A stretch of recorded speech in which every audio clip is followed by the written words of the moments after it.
जिसकी देवियों के रूप में हमारी संस्कृति और भारत भूमि पर पूजा होता है। यत्र नार्यस्तु पूजन्ते रमन्ते तत्र देवता, जहां ये सूक्ति चलती हो वहां पर महिलाओं का अपमान धर्म के नाम पर करना बंद कर दो। देश की आधी आबादी महिला को आज भी अगर प्रताड़ित और अपमानित करने की बात की जाती है तो हम समझते हैं ये धर्म नहीं है, ये अधर्म है, अन्याय है, जुल्म है, जाति है, अत्याचार है।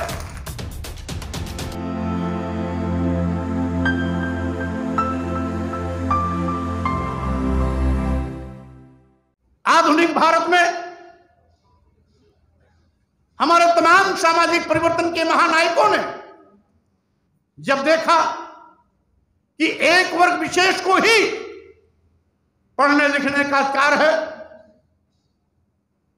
सभी समाज की महिलाओं को शिक्षा से वंचित किया जा रहा है, क्षत्रिय को भी स्कूली पढ़ाई लिखाई का अधिकार नहीं था, वो केवल हथियार चलाने की शिक्षा ले सकता था, और तथाकथित इनके चातुर्वर्ण का जो शूद्र वर्ग था उसको तो शिक्षा कतई न दिए जाने की व्यवस्था थी। तो ऐसी हालात में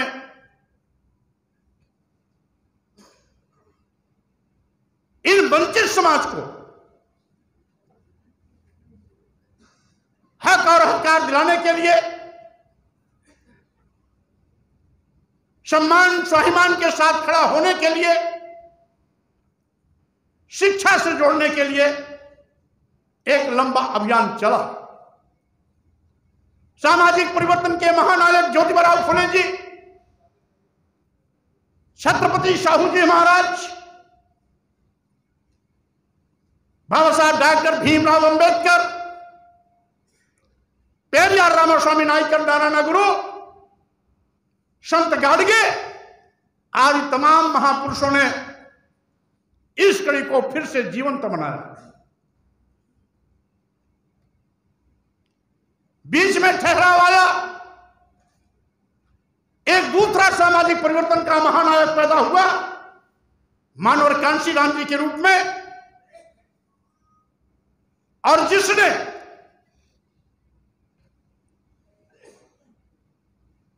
सम्मान स्वाभिमान को पाने के लिए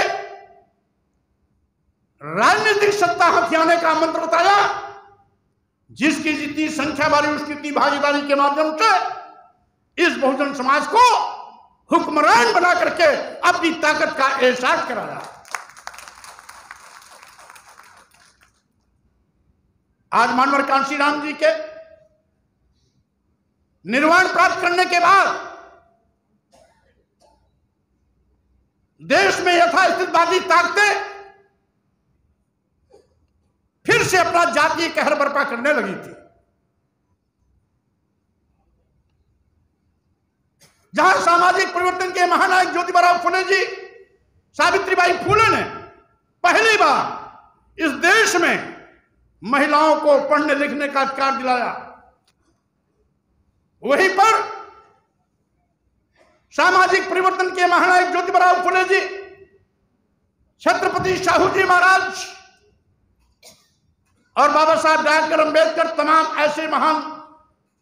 तमाम महान नेताओं ने एक लंबा आंदोलन करके इस देश के अनुसूचित जात, अनुसूचित जनजात और पिछड़ों को पढ़ने लिखने का अधिकार दिलाया।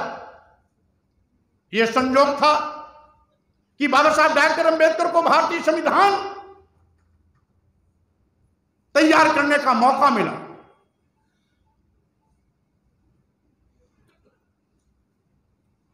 संविदा कमेटी के अध्यक्ष होने के नाते बाबा साहब डॉक्टर अंबेडकर ने बिना किसी द्वेष भावना से, बिना किसी ईर्ष्या से सबको समान अधिकार देते हुए उन वर्गों को भी जो लंबे अरसे तक धन धरती शिक्षा सम्मान से वंचित थे, उनको भी धन धरती शिक्षा सम्मान के साथ खड़ा होने का अवसर दिया। आज हमने देखा संविधान की शपथ लेने वाले संवैधानिक पदों पर बैठे हुए लोग आज संविधान का कत्लेआम करने पर उतारू हैं। अनुसूचित जात, अनुसूचित जनजाति और पिछड़े वर्गों को संविधान प्रदत्त आरक्षण एक एक कर ये खत्म करते जा रहे हैं। जातवादी ताकतें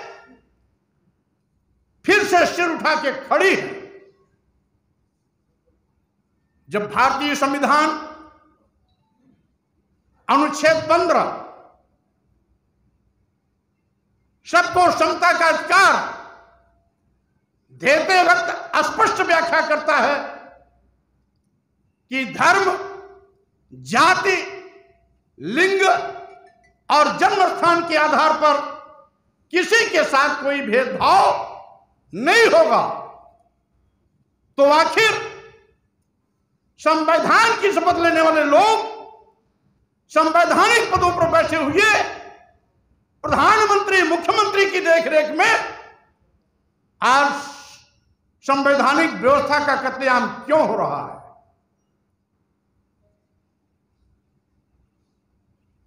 मेरी मान्यता है धर्म मानव सम्मान और मानवता के सशक्तिकरण के लिए होता है। यही कारण है पूरे विश्व में भारत की पहचान बुद्ध से होती है, क्योंकि वो एक ऐसे पहले महापुरुष थे जिन्होंने पूरी दुनिया को मानवता का पाठ पढ़ाया था, मानव मानव एक समान का संदेश दिया था। इसीलिए भारत भूमि पर पैदा होने के बावजूद भी बुद्ध दुनिया के 49 देशों में पूजे जाते हैं। यही नहीं, उनके मानने वालों की संख्या निरंतर बढ़ रही है। रूस जो 100% कम्युनिस्ट था, आज 40% लोग वहां भी बुद्ध के अनुयायी हो गए।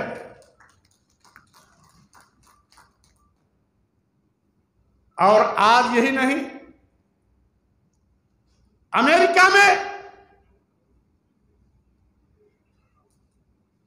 हमारी सरकार नहीं, वहां अमेरिका की सरकार होती है, लेकिन रांची की पहाड़ियों में पुरातत्व विभाग द्वारा जब खुदाई होती है तो वहां पर भी भगवान बुद्ध और बुद्धकालीन अवशेष मिलते हैं। साइबेरिया के पठार में भी जब पुरातत्व विभाग ने खुदाई किया तो वहां भी भगवान बुद्ध और बुद्धकालीन अवशेष मिले। और आपको याद होगा कुछ दिन पहले तालिबानों ने भगवान बुद्ध की मूर्ति तोड़ी थी अफगानिस्तान में,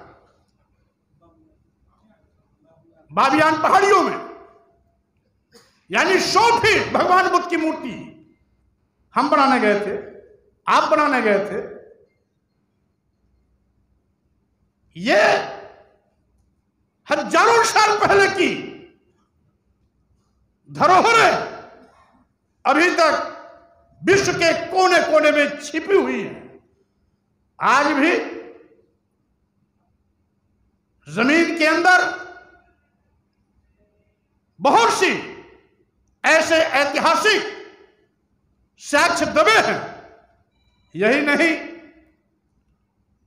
आज माननीय सर्वोच्च न्यायालय के आदेश पर जहां राम मंदिर बन रहा है, पुरातत्व विभाग ने 3 बार खुदाई की, वो भी भारत सरकार की संस्था है। तीनों बार की खुदाई में भगवान बुद्ध की मूर्तियां और बुद्धकालीन अवशेष मिले। यहां तक कि माननीय सर्वोच्च न्यायालय ने राम जन्मभूमि के पक्ष में निर्णय देते हुए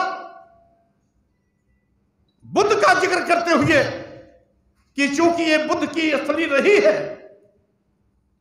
इसलिए राम यहां पैदा हुए होंगे, इस आधार पर राम जन्म के विषय में उन्होंने अपना निर्णय सुनाया था।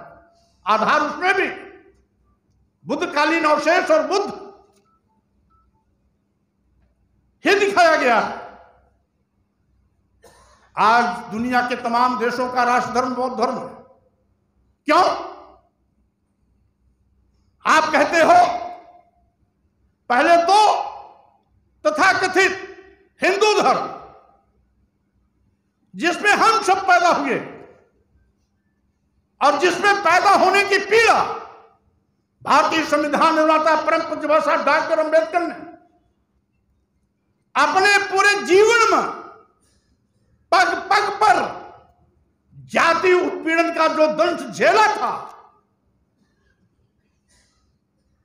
यही नहीं विश्व के सबसे बड़े विद्वान होने का गौरव प्राप्त करने के बाद भी जब भारत भूमि पर आए थे तो विश्व का सबसे बड़ा विद्वान होने के बाद भी उनको जाति अपमान के कड़वे घूंट पीने पड़े थे, जिससे तंग आकर के बाबा साहब डॉक्टर अंबेडकर ने कहा था मैं बुद्ध धर्म में पैदा मैं हिंदू धर्म में पैदा हो गया, ये मेरे बस में नहीं था, लेकिन मैं हिंदू होकर नहीं मरूंगा, ये मेरे बस में है।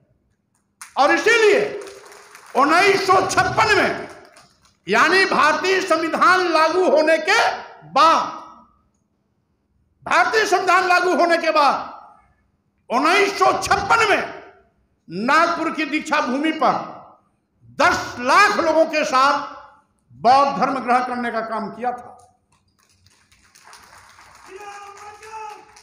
वो 10 लाख लोगों के साथ बौद्ध धर्म ग्रहण करके उन्होंने आने वाली पीढ़ियों को बता दिया था कि अगर सम्मान और स्वाभिमान चाहते हो तो वो जिस धर्म में पैदा हुए हो वहां नहीं मिल सकता। सम्मान और स्वाभिमान पाने के लिए भगवान बुद्ध के रास्ते पर जाना पड़ेगा, भगवान बुद्ध के रास्ते पर जाना पड़ेगा। वो 1956 में बौद्ध धर्म की दीक्षा ग्रहण करने का उद्देश्य भावी पीढ़ियों को अप्रत्यक्ष रूप से निर्देश था। आज हमने तो बहुत छोटी सी बात की थी कि जब भारतीय संविधान सबको बराबर का दर्जा देता है तो आज भी धर्म की आड़ में इस देश की महिलाओं को, समूचे शूद्र समाज को आखिर मारने, पीटने, प्रताड़ित करने की बात क्यों की जाती है? एक और माननीय प्रधानमंत्री जी महिला सशक्तिकरण अभियान चला रहे हैं। नवरात्र के समय में हमारे हिंदू धर्म के तमाम तथा कथित लोग नारी शक्ति की पूजा देवियों के रूप में करते हैं। जब नारी शक्ति की पूजा देवियों के रूप में हम करते हैं, सरकार महिला सशक्तिकरण अभियान चलाती, तो आखिर महिलाओं को प्रताड़ित और अपमानित करने की बात क्यों? यानी देश की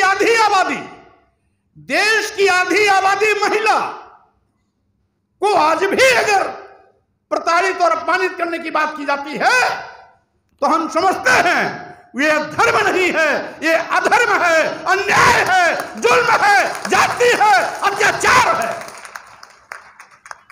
कभी भी धर्म किसी को अपमान करना नहीं सिखाता, किसी को प्रताड़ित करने की बात धर्म नहीं कहता। गाली देना धर्म नहीं है। नीच कहना धर्म नहीं है। ये सब अधर्म है।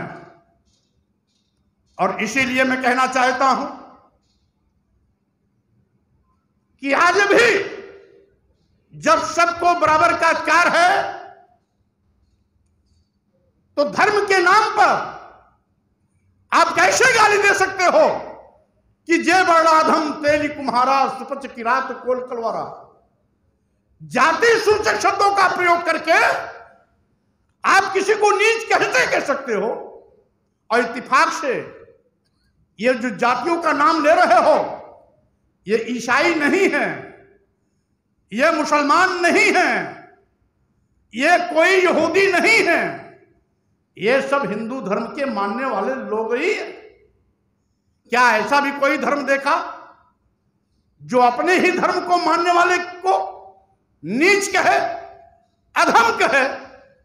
और यही नहीं, जहां देवियों की पूजा नारी शक्ति के रूप में होती हो, वहां महिलाओं को मारने पीटने की बात की जाती हो।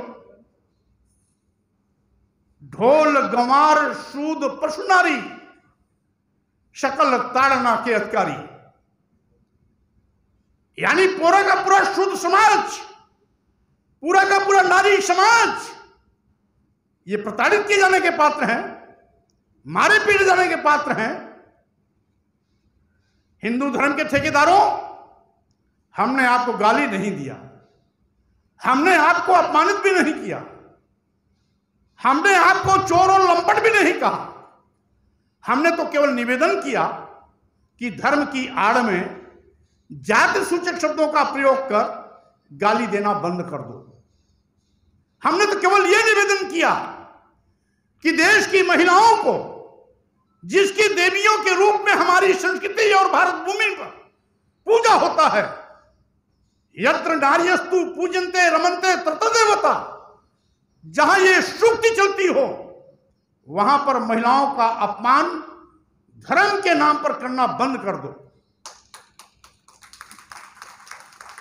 और यही नहीं, पूरे शुद्ध समाज को, यानी आधी आबादी महिलाओं की, पूरा महिला समाज, शुद्ध समाज को जोड़ लीजिए तो उसमें आदिवासी, दलित और पिछड़ा सब शामिल हो गए। यानी मिलिंद जी, अब बात केवल 85 तक नहीं पहुंची है।